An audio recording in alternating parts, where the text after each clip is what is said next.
کجایی مرا فندو فریب کرد با من کاری به زب کرد تقدیر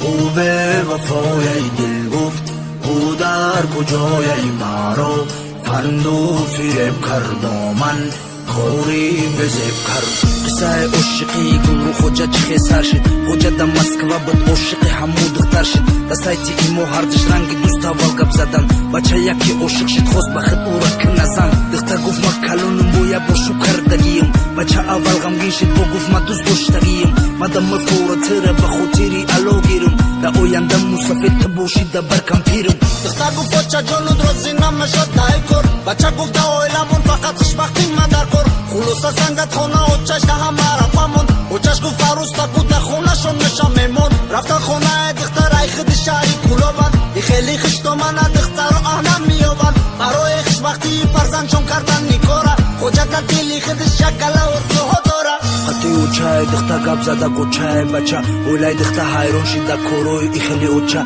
که دختری بیوره خسکوری اومدن و بچه شونزن نداشته همش بود به خوستی خدا لیک دختری نو شکر همه کورا او جزیر کرد استا دیگه شد بچه را کرد خونی جگر او ابلیسی ابله کو بختی خود چه قشی پو کرد خوجه حیران میشیدد میگفت او را کی ایران زد خوجه اوشه مونده شده کروی بدش گفته چی مقصد داری گپ زکو مجبور